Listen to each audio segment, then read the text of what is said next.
to the conflict, which seems contradictory, inconsistent, and so typically dysfunctional and neurotic on the Western side, where they give a country weapons, tell them that they have the support of the West, so go ahead and fight, and then they kind of pull the rug out from underneath by saying, yeah, but you can't really use them over there. So they put the handcuffs on. They restrain the country that they say they're going to be helping. It seems kind of weird to me that if you're going to go into war, you go in it to win it. But that's part of a democracy and a free society too, I think, is that you have people on conflicting sides, even during a war, maybe even people who support your enemy, who could even be part of your government, who then inject indecision, delays, inconsistent policies. And when we see this, far left government that has now been elected in Britain, sort of reimposing some of the weapons restrictions on Ukraine, it seems again kind of inconsistent to me. And yet at the same time, they're going in using these tanks, these British tanks, as part of their incursion into Russia. But my response to that streamer saying that it's not right for Ukraine to be using the tanks, it's like, well, what do you expect them to use if those are the weapons they have? So if they're going to do anything, they're going to use those weapons. What did you think they were going to do with them? It's okay to invade, just don't use any weapons. It just seems stupid, frankly. And it's also, and this isn't really a statement so much on whether I support or don't support the war. It's just that if you're going to do something, do it. It's cruel, actually, to give support to a country to engage in warfare and then handcuff them. It's sort of like it's neurotic and it puts people's lives at risk. It ends up in a situation where you're saying, go ahead and fight over there. And then you're kind of holding one hand behind their back so that the other guys can kill them. It just is. It's just true. I don't know if you understand. I hope you understand what I'm saying. It just, if you're not going to go all in and support them all in, then don't go in at all. And you might as well tell them to surrender, right? Rather than lead them to slaughter. So that's not right either. That's my point. It's not ethical, is what I'm saying. You don't encourage someone or tell someone they have your support, so go ahead and fight, and then not give them your full support. Because it damages your reputation. If this isn't successful, if this would blow apart NATO, it would further diminish the reputation of the United States, of Britain.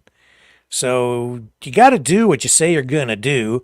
And if you don't do it, then your entire reputation goes straight down the drain. And that's potentially what could be going on here. Who the heck wants another Vietnam disaster or, some other disaster where do you understand? I hope you do. I'm just babbling here a bit, and I see that Joseph is waiting in the wings. So let's take a brief break. We'll come back and we'll start digging into this whole situation with RFK Jr. and his campaign in trouble. Is he done? We'll find out when we come back. Someone very profoundly once said many years ago that if fascism ever comes to America, it'll come in the name of liberalism.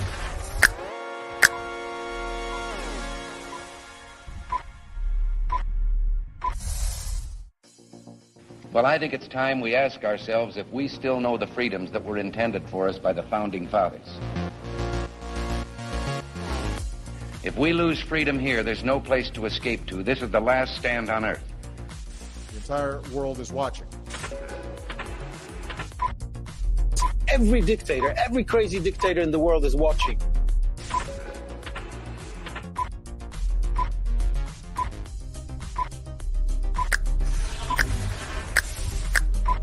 The world is watching. On TV, the entire world is watching. On social media, but the entire world is watching, and yes, they are seeing what we have apparently bravely been willing to say that others are thinking. Stand for freedom. Literally stand for freedom. Let's get this done. The entire world is watching. We're at war with the most dangerous enemy that has ever faced mankind in his long climb from the swamp to the stars.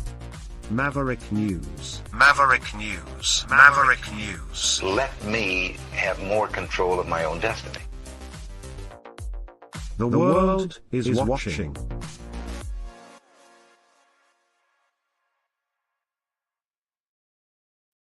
All right, let's bring the man in. Let's bring Joseph in. There you are, sir. Hey, before we get on the RFK Jr. thing, you know I can't hold fire, so to speak, about what you were talking about.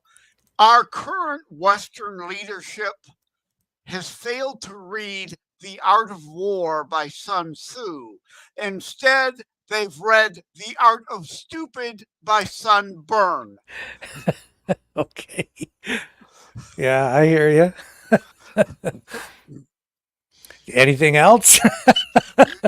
No, that's it in a nutshell. Yeah, okay. You're right. I mean, don't go to war if you're not going to go to war and intend to win the war. That's right. And you, the art of war, you have to strike your enemy's supply lines in their territory, including all the supply lines they're running through Belarus, which Belarusian freedom fighters are now trying to overthrow that government. You don't hear anything about trying to overthrow Putin's puppet in Belarus.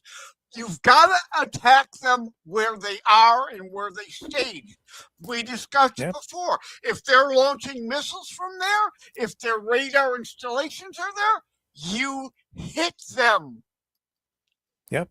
Yeah, that's how you fight a war. That's just the way you do it. If you don't do those things, you're going to lose. It makes me wonder sometimes, Joseph, if Biden is on the other side. Honestly, it's like, yeah, we'll give them weapons, but we won't let them use them, and then you can just come in and slaughter them all. Yeah, like I mean, it's crazy. Biden is just like Obama. He took off the Trump sanctions on Iran and the many Iranians, not to hurt the Iranian people who want freedom, don't want this leadership, but Biden took it off. They got oil rich again, and October 7th happened because they funded Hamas and Hezbollah again. Whereas without Biden 3 years, they'd still be broke and barely able to keep their own forces going, let alone help their terrorist proxies. No, I'll get your opinion on this. Varied opinions on whether Ukraine should be inside Russia. Here's my position on it. And some heads are going to blow up, especially, my Russian friends. I don't see an issue with it. This is Putin's miscalculation here too, okay? If you invade a country, then it's fair game for them to fight back and go into your country. So you're putting your country at risk if you go to war with another country, because don't be surprised if they start attacking you inside your own territory. Now, I mean, I don't want to see the escalation. I'm worried I was worried when I first saw a long time ago in the early stages of the conflict, drones over Moscow. I'm like, oh my God, like I don't want a nuclear war. Of course I don't want a nuclear war, but if you're going to invade Ukraine, don't be surprised if Ukrainian forces start coming into your territory too. And I'll say this, this is just straight up analysis on my personal part. I think it's brilliant what they've done. Absolutely brilliant. They pick a weak point and they go straight into Russia. This flips everything upside down. We've been hearing for like a year, over 2 years, that it's going to be over in a number of days or weeks or whatever. It hasn't. Ukraine has been consistently in the game. They're still there. They're proving that these pundits are actually just propagandists. They've been lying to us about this thing being, it's all over. Yeah, it was all over, what, 2 years ago, a year and a half ago, a year ago, 6 months ago, a week ago, and now they're actually inside Russia. Russia has a problem. Russia's having difficulty in Ukraine. This is not what some of these people have been telling us over and over again. And I'm guilty. I was believing a lot of that narrative, especially in the first 6 months or so. And then I've been like, wait a minute, this isn't jiving. This, what we're hearing from, people like Colonel McGregor and Scott Ritter and some others, like, not true. Simply not true. Okay? Not true. They're spinning a narrative. It's a story, but it's not the truth. Not even close. All you have to do is go back, and how many times have they said it's going to be over in like 72 hours? It's going to be over in a few days. When the whole thing started, Colonel McGregor sat there and said, if you best thing for Ukraine to do is just surrender, because if they don't, they're just going to get slaughtered and it'll all be over in a number of days. Yep. No, it wasn't. I think he said 48 hours or something initially. Here we are 2.5 years later. No, you know what? I'm a better military analyst than Big Mac, okay? Because everything that guy's doing these days, he's either lying or he's just not very good at it. Either way, you know what? I challenge him. Bring Big Mac to this show. Bring Big Mac to me. Come on, Colonel McGregor. Come on this show. I'll take you on. Head to head, you and me, mano a mano, Big Mac. Come on, because you know what? Like, with all due respect to a person who served his country, he's getting it wrong consistently and has been for 2.5 years, and he's doing the American people, Western society, the world, even Russia, a huge disservice with all of this crap that he's been spewing. And I'm sorry, but bring him on. Bring him over here. I'll talk to him. Bring him on this show. Let's do it. Him and me. Let's get it straight. Let's get to the truth. Yeah, like was said of Biden, he's been wrong on everything for 4 decades, his entire career, right? A couple things. Again, let me repeat. Biden, corrupt. I don't support Biden. Zelensky, corrupt. I don't support Zelensky. Putin, as corrupt as the other two combined. I don't oppose the Russian people. I oppose Putin. I don't support Zelensky. I support the sovereign Ukrainian people. And yes, again, another thing is I think Zelensky may be seeing the writing on the wall. He's got to abandon Biden, right? Trump's going to be coming in, and Trump has said, I'll have it over soon.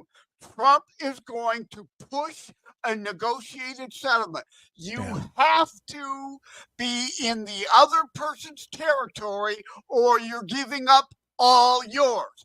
And you yes, have to take it to them you are right. To have a negotiation from a position of some strength. You're absolutely right, Joseph. And because you have Russia in Crimea and the Donbass, Ukraine wants those territories back, so they've said, okay, if you're going to be in there, we're going to go take some Russian territory. So when Trump is in office and they think, they're looking ahead to that, then they're saying when these negotiations begin, now we've got a bargaining chip, so we'll give you back your Russian territory. All you have to do is give us back ours. And that's where it is. The other reason why you go into your enemy's territory if they're adjacent is because not the Russian people are getting Putin propaganda.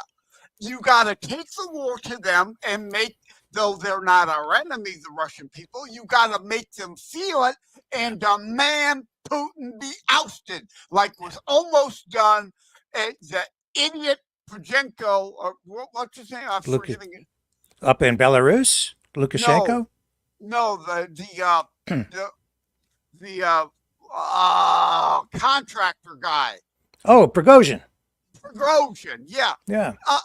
Everybody should have been, the people should have been in the street pushing him along. If you don't take the Kremlin, We'll all take the Kremlin. He should have been overthrown. That's Joseph's position. He's sticking to it. And I should be careful calling Colonel McGregor Big Mac, but because now they're going to have to start making up nicknames for me, I guess, to hit back. And that's fair. Well, Big Mac versus Little Ricky. Yes, there you go. Anyway, bring it on. I'd love to have that guy on the show. You know what we need? Yeah. We need a meme now of you eating a McDonald's Big Mac. Rick takes on the Big Mac. Oh my goodness. Well, let's move on, shall we? And focus on tonight's one of tonight's feature stories, which you've been digging into. Yeah, what the hell am I here for, actually? You can't remember now? The RFK Jr. campaign. What a disaster. Yeah. In my view. The whole New York thing. First. Okay, so he's been a judge has declared that RFK Jr. is not going to be on the ballot in New York. Ridiculous. Right. The Reform Party, if there is one candidate, will be there. The Libertarian Party candidate will be on there, but JFK somehow is not qualified, even though his actual residency, his tax residence, his legal paperwork shows his lawful residence in the state of New York. It's the same crap they tried to pull to Trump. They think they can get away with getting him off the stage by pulling this crap. I support him. I'd never vote for him. I think he's a nut. But I think he's more Teddy Kennedy than JF Kennedy. But the judge in the case says he lied, that he's lying about that being his residence. No, ridiculous. And you think it's ridiculous?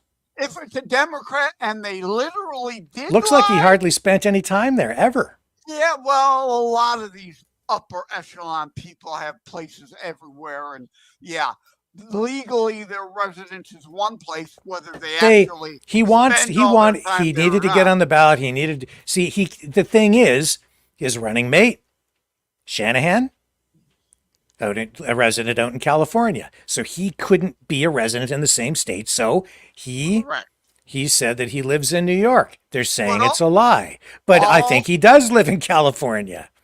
All that was filed long before the VP was declared, though. The same paperwork is filed everywhere with New York. And that doesn't mean he didn't know who his VP was going to be. But the point is, you're not allowed to lie. You're not allowed to lie. Cannot lie. If you get caught in a lie, you're in deep trouble. And they're saying he lied. Election interference again. You think so? Just lawfare? The party that claims to be the preservers of mobocracy. We gotta save mobocracy from Trump. So let's keep him off the ballot and keep him off the ballot. You get a say? Hell no. This is their mobocracy. You're just living in it. Yeah. Well, it's been one, giant mess after another. I think there's another state tonight that is possibly in jeopardy as well for ballot access. What was it? Is it Pennsylvania? Obviously, they don't care about South Dakota, North Dakota, New Hampshire, all the smaller electoral states. They don't care. But he can hurt them in New York. He can hurt them in Pennsylvania. So they want him off the ballot. And this whole thing with Kamala, Jamie Lissau on Gutfeld the other night. Great joke. I'm not stealing it. I am giving him proper accreditation. Is it Kamala? I don't know. I think it's Kamala. But here's the joke, and it's a good point. Could ask her, but knowing her, she could have been getting it wrong this whole time too. Yeah, that's possible. Right. She can't even pronounce her own name right. But they won't talk policy. They're trying to make her look more like Kennedy and Camelot by Camelot that I coined on the 21st, that New York Magazine stole on the 28th. Yeah, but more about style than they're trying to make her look more like a Kennedy than the actual Kennedy in the race. Well, let's take a look at what RFK Jr. had to say about ballot access in New York. He's saying, "Don't worry about it. Keep on supporting me." Hey, everybody, we just lost our ballot access case in the state of New York. We lost it in the Supreme Court in Albany. The Supreme Court, ironically, in New York State is the lowest court in the state. And we will be appealing this. And we're very confident that in the Court of Appeals or the Appellate Division that we will prevail, that this loss is just a road bump. But I wanted to explain to you what happened. I've always kept an address in New York, even though I have 3 houses. Cheryl and I have a house on Cape Cod that's been in my family for many years. We also have our primary residence right now, which is in California. And I keep a residence in New York because that's where my domicile is. Officially, it has been my whole life. I've lived in New York for 60 years. Since I was 10 years old, I moved here when my father ran for Senate. Ironically, he was castigated as a carpetbagger, meaning people were doubting his New York State residency at the time. So it's interesting for me and paradoxical that I'm now in the same battle that my dad was, trying to prove my New York State residency.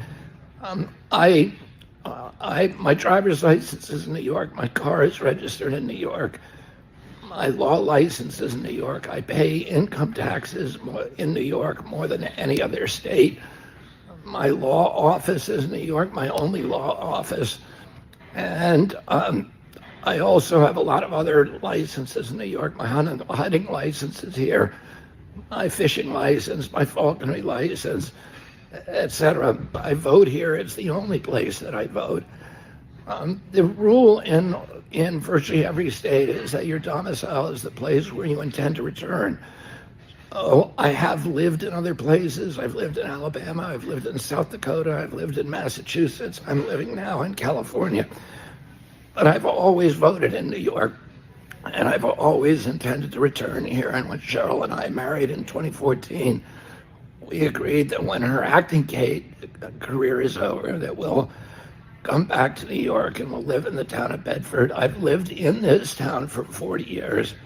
I've actually lived in 13 different addresses in this town, and this is the town where I intend to retire to. Here's the problem with the court decision. I was advised by my attorney, who was Paul Ross. He was arguably the best ballot access attorney in the country, that I needed to put my New York address down, that it's the only address that a lawsuit, my own, that I would survive a lawsuit. He said, you're going to get sued by the DNC no matter what state. If you put Massachusetts, you'll be sued. If you put California, you're going to be sued, and you're going to be sued in the New York State Court. So probably in front of the same judge. So I acted on the advice of counsel, and when you do that, you cannot be convicted of fraud if you acted in good faith at the advice of counsel, which I did. And here's why he told me that. Most of the states require the candidate, which would be me, to use the same address on their ballot petitions. So you have to use a consistent address around all 50 states. And there are many states, including, for example, New Hampshire, that require that the domicile has to be the place where the candidate votes. Well, I've only ever voted in New York.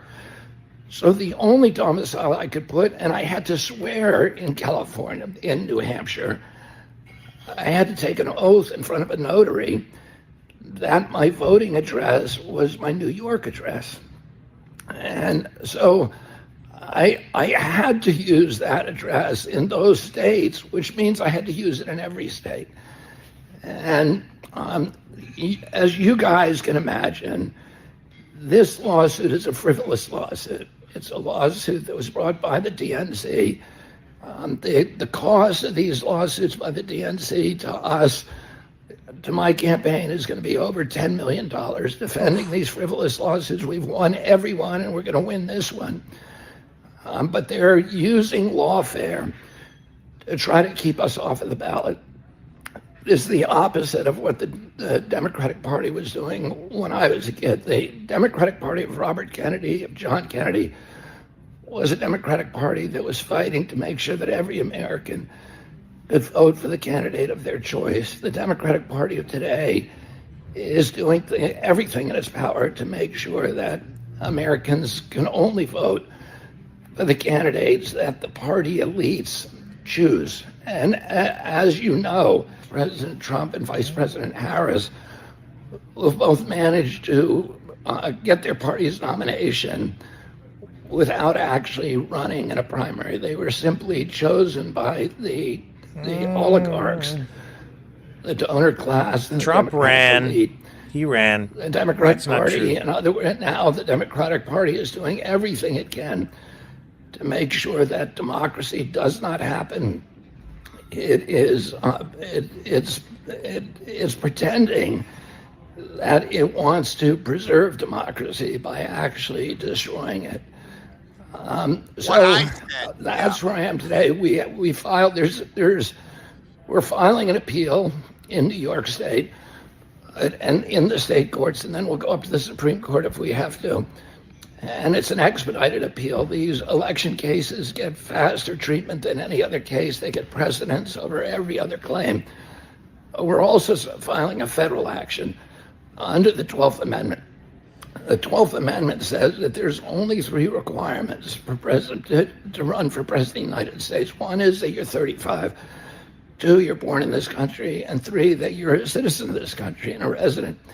And I meet all 3 of those. The states are not allowed to impose additional burdens, and the courts have been particularly wary of any state laws that could create a patchwork. They say this is a national election, it's the only national election, and the states cannot obstruct that by adding burdens to candidates appearing on national ballots in all 50 states. So we're filing a preemptive lawsuit in federal court, and we expect to win that too, and to win it very, very quickly. But I wanted all of you to know what we're doing, and to tell you the press will probably play this in a way that is disadvantageous to me, to put it mildly. And I wanted you to know what the truth was, and to not worry, because we will prevail. Thank you. I was going to say there's one problem with what he said, but actually 2. You're right. He can't lump Trump in that. Trump went through a primary. He's the candidate. They didn't take it away from the guy who got the delegates in the primaries. Has the nomination, unlike the Democrats. So, minor qualm. He's trying to play up and, to court both sides for votes. But I would never, ever vote for this nut job, but it's a principle. He belongs on the ballot. Did they challenge Dick Cheney when he moved from Texas to Wyoming at the end of the year? A clear move, only to position himself so he could be VP. No challenge. But all of a sudden, because it's RFK Jr. Well, if you don't have ballot access, you have a big problem, because New York is a significant state in terms of electoral votes.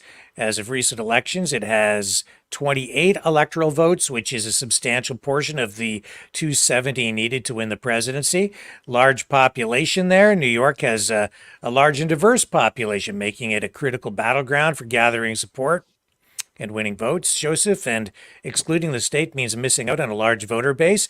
Many presidential campaigns invest heavily in New York due to its media market and influence. Being absent from the ballot there would disrupt campaign strategies and advertising efforts, and New York's political landscape, including its influential media and political figures, plays a significant role in shaping national opinions and trends. Not participating in that arena could impact overall visibility and credibility. Fundraising, another big issue. In summary, I guess you could say that not being on the ballot in New York would significantly hinder RFK Jr.'s ability to secure the necessary votes to win the presidency. In fact, I'd say it might even be impossible. They could say the same thing, of course, about the state of California. Now, look how close Lee Zeldin came to becoming governor. This is why, for all the reasons you said, they're concerned. They don't want all of that. But additionally, not stated in your list is Trump being originally from New York and campaigning there, making inroads. Look, as I said, how closely Zeldin came. They worry that RFK Jr. could sway enough votes to let Trump actually win New York. The likelihood of Trump winning New York, slim, but not none. Slim. And you know what also matters? Even if Trump doesn't win New York, likely won't. But yes, it's potential that he could, not likely, potential, but down ballot races. There are some purple congressional districts that could turn red from blue to red if Trump does well, and if RFK hurts the Democrats in New York. That's another fear. Down ballot races they're worried about. There are reports that RFK Jr. has reached out to the Harris campaign to inquire about taking or being offered a position within her administration if she's elected in exchange for his endorsement. What do you make of those reports? I sure hope they're not true. At the end of the day, he is still really a fascistocrat. So would it surprise me if it happens? No. But I don't know if maybe the Harris campaign, the Cackling Kamala campaign, the Hayden-Harris campaign, just like Hayden-Biden, isn't floating that to, again, just further hurt him.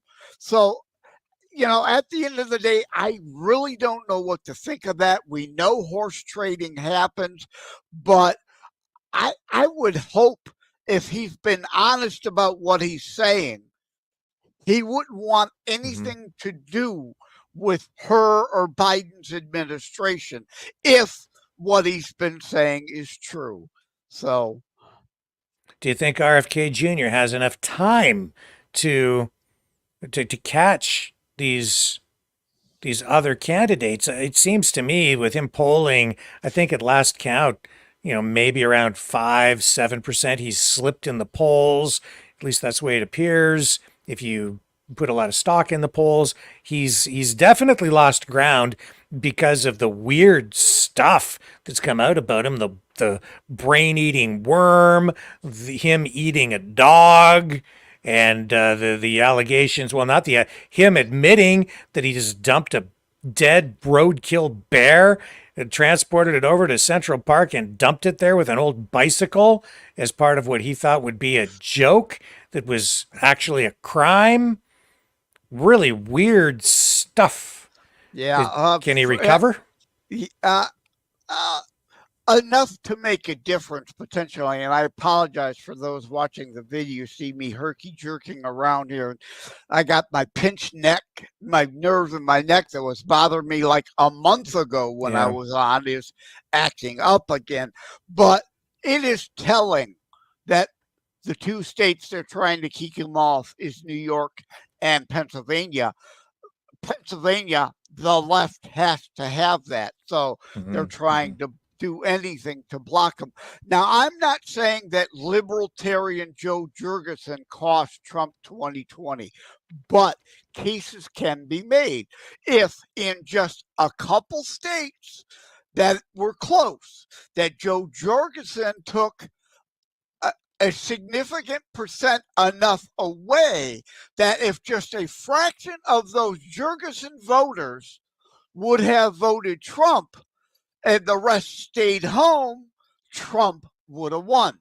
So I think they fear that RFK Jr. costing Harris the election. And this is their motivation. They're concerned. Plus, Piglosi is only concerned about keeping Congress or getting Congress back. She don't want those 2 more New York seats to go red, potentially 1 or 2 in California more go red. They will be in trouble. Did I see you posting something about one of the nicknames that you came up with for somebody has now been picked up by other mainstream media or something? What was that all about? AWOLs. When right. Tim Walz was, I joked waltz. Well, he's a German socialist waltz, not a Polish waltz, right? But because people were misspelling his name, there's no T in there. But yeah, AWOLs. He didn't go AWOL in the traditional sense.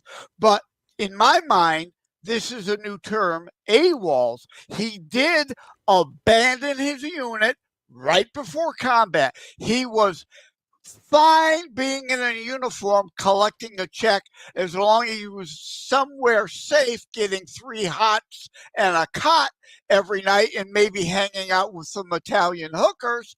But the minute, you're going to have to actually live up to your contract of being in the military, you will have to go into combat. Oh, no, just a coincidence. Now I'm retiring and going to run for Congress. Not at 25 years, a nice general round number people would normally use. No, not later. No, right now. Got to be now. I got to drop out, retire, run for Congress now. Well, just a coincidence. What about monkeypox? I want to talk about monkeypox for a minute. Are you worried? Because in Canada now we're seeing officials say that the risk of monkeypox in Canada, while it is a real threat, blah blah blah, and we've now got a global emergency declared essentially by the World Health Organization in Canada, and I think in Canada anyway, they're saying that the risk is very low. Are you worried? Well, I worry about you Canadians because you do monkey around a lot. You and my dad jokes. Yeah, I'm sure you should have. Well, if you didn't see it coming, you should have. So, yeah. So what do you think? Monkeypox, you worried about it? No? Yes? No? After the Wuhan hysteria, no, I'm not falling for this crap. And thankfully, a lot of other people are saying this is probably, again, something being played up to position to control situations and potentially threaten lockdowns again, even though we're only like 80 days out from our election here. It would be hard for them to try to pull that, but it wouldn't surprise me, like Michigan or Pennsylvania, to try to pull lockdown. So like in 2020, they ignore their laws. Texas v. Battleground states that the SCOTUS improperly dismissed on standing. Texas only had the SCOTUS to go to file such a suit. And indeed, they were right. They broke their own laws. They should not have been able to certify that disenfranchised Texas voters. So they had a valid case. Also, the first debate, vice presidential debate, will happen in October. It's going to happen on CBS News between Vance and Walz. And I guess they have 4 different. What are we doing here? It's gonna happen October 1st. Yeah, That's when it's happening. I can't wait. Yeah, and again, oh, Trump's a coward. He won't debate Harris on ABC. He's got a lawsuit against them morons because of improper reporting. So you can't go to another station? No, they want it there because they know tackling Kamala will be treated favorably. He refuses the Fox, even though there are a lot of people with TDS at Fox. They would get a better fair shake both there than anywhere else. But no, she's got to be in a 100% certain friendly place. And why she doesn't want to agree to a second and a third debate, like my entire lifetime that I've been paying attention, 3 presidential debates, always 3. No, she does not want that because the more she would appear, the more word salad will spill, the more chance the cackling that they've managed to tone down so far. That's why she refuses to do a press conference or speak to reporters. 77 seconds on the tarmac at a stop. No questions. She spoke at reporters, not with reporters. Did you see the giant fire at the nuclear power plant in Ukraine? You didn't see that one? No, I did not see that news. I'll have to check into that after this. Yeah, well, this was a few days ago, and we reported on it that night, and I indicated that there was a lot of propaganda ramped up at that time, suggestions that Ukraine had bombed it, and Reichstag, it wasn't true. Turned out to not be true. Was not bombed. I called it out at that time. I'm still seeing some propaganda tonight suggesting Ukraine has bombed that plant, that nuclear power plant. It's not true, folks. It was not bombed. There was a fire there. The IAEA, the International Atomic Energy Agency, has still, that last word still inconclusive. What caused the fire that was billowing huge black smoke out of the one cooling tower, which was not being used that day, but it has done extensive damage to that cooling tower. And the truth is that the IAEA has not been able to yet determine what the cause of the fire was. They did see that it started inside the cooling tower, about 10 feet up near some water nozzles, but they have not been given full access at this point to the site in all areas because of safety concerns. The Russians control that facility, and the black smoke, from information released by the IAEA, is that the black smoke was coming from plastics that were burned inside the cooling tower, which also explains why there were reports and suggestions, even from the Ukrainian side, that tires had been set on fire at the plant. But it was not tires. The IAEA also indicated they found no evidence of tires having been burned. And they also indicated, very importantly, that they found no evidence of drone, like no remains of a drone or anything like that there to support the theories or the propaganda or the outright lies that Ukraine had bombed the place or had hit it with a drone. So that's not what the case, that's not what happened. There was some sort of fire, and we do not know what the cause of the fire was at this point. So if you're watching other, feeds saying that Ukraine bombed that nuclear facility, it's simply not true. And that's the information, again, the latest information tonight. That's it. That's what we know. That's the truth. Here's where I've previously said there's a difference between a QAnon or conspiracy theorist looking for the truth. I consider myself among them, and a QAnutter. They always, the propagandists, the Putin apologists, the Putin propagandists, always hurt themselves by taking it up umpteenth millionth degrees. They could get away with suggesting Reichstag and Ukraine secretly got in to make it look like Russia did this, right? That would be a little bit potentially questionably believable. But no, they got to take it to a bazillion level that the So they satellite bombed it. That they yeah, bombed it. No, it didn't happen. That's not what happened. And I think even these suggestions that Ukraine, managed to get inside the plant and set it on fire, highly, highly, highly unlikely. Very, very unlikely. They don't control that area. They don't control the plant. Russia controls the plant. The chances of somebody getting in and getting out and setting a fire like that, next to nil. Not exactly. gonna happen. And if that had happened, whoever did it, they would have killed the person. They would have been parading The body the around. bot, like here's this terrorist that did this to this nuclear power plant. Yep. Nope, this is not true. This is not Yeah. true. The The same truth is, we odd- don't know what started the fire. Right. The same odds that Ukraine actually did this is the same odds of RFK Jr. becoming president. Zero. Zero, zero, zero. Yeah. So those are sort of the main stories for us tonight, Joseph. I do have one other kind of special thing to share with people tonight before we kind of wrap things up. Stoic teacher. Are you out there, Stoic teacher? But before I do this, I need your permission. If you're there, can I show people the pictures? I'm going to go into the chat over in Rumble. I think Stoic teacher's usually in there. Can I talk about the book and then show the picture too? Is it okay if I do that? Stoic teacher sent me some stuff. I just need to wait for the response to come in. This is a really cool story thing, but I want permission before I do it.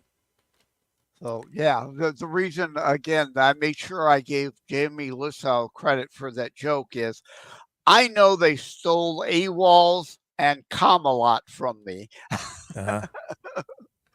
Yeah, Stoic no is in the chat. accreditation for me. Stoic teacher, Stoic, good. Of course. Okay, so I've got permission. Okay, Cool. all All right, so right.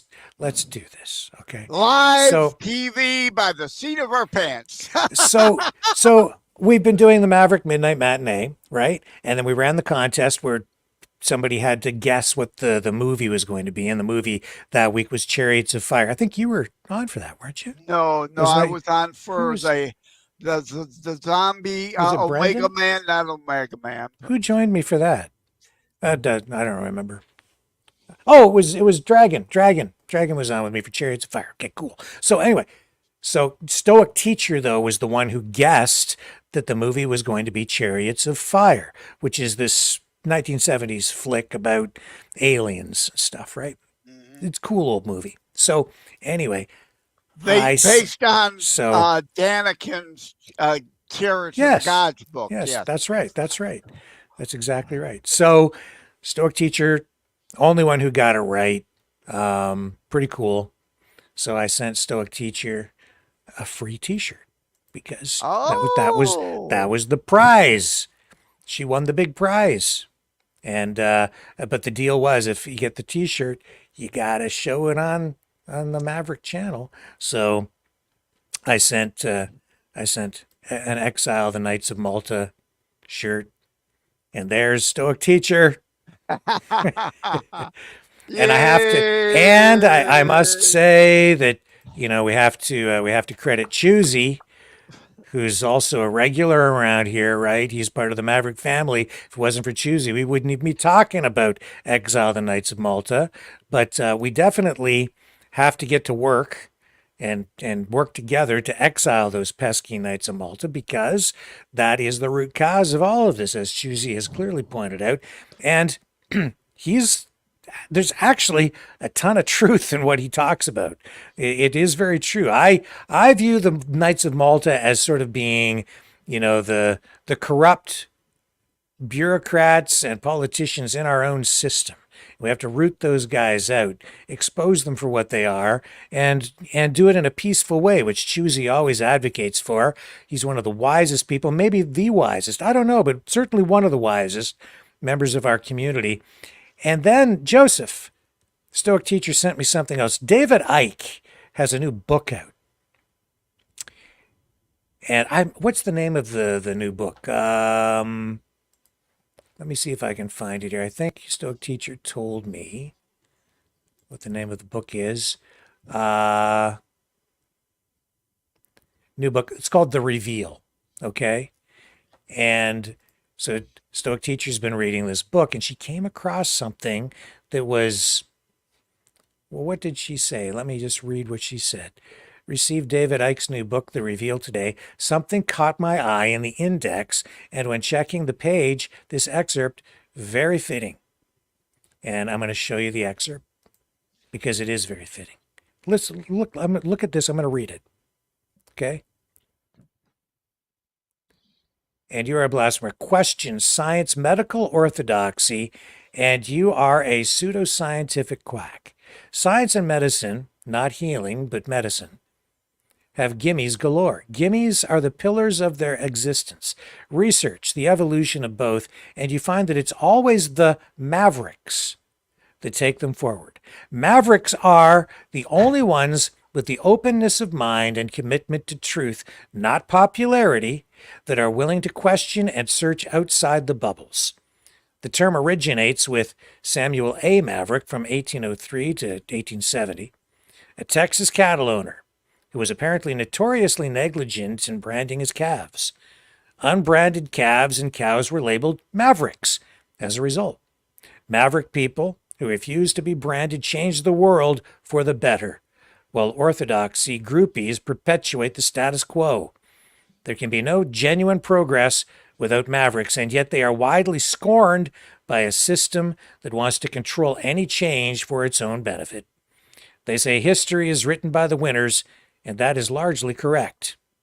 Once something becomes official, it enters the textbooks as curriculum history, science, or whatever. What the textbooks say becomes a gimme, taught to generations in perpetuity, underpinned by cult-dictated Hollywood history and reality that has colored the perceptive of generations worldwide. And so, with that, I say to you, Joseph, that you are a maverick, and we have a great family here of mavericks, and we are dedicated to the truth, and I'm so grateful for Stoic Teacher sending that along tonight because it is inspirational. That is very apropos. Absolutely. And I've heard the term maverick regarding the cattle before, but I didn't know that full context. And it makes perfect sense now. And indeed, right? We see it with the climate hoax.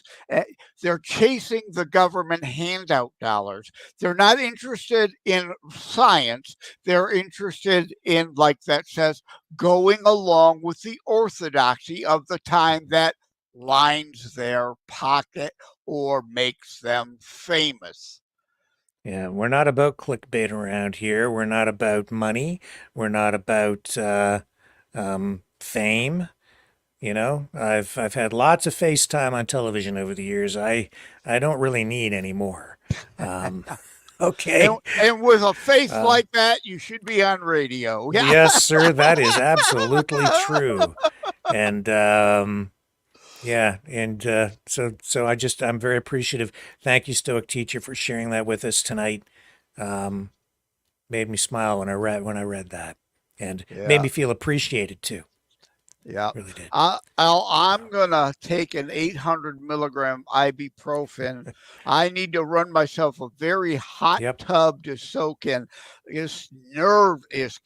I've one good nerve left, Rick, and you're on it, right? There you go.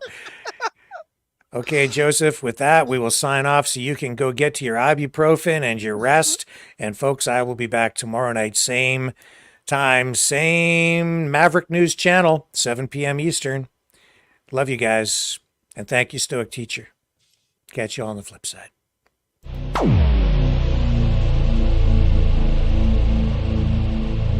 This has been a Maverick Multimedia production.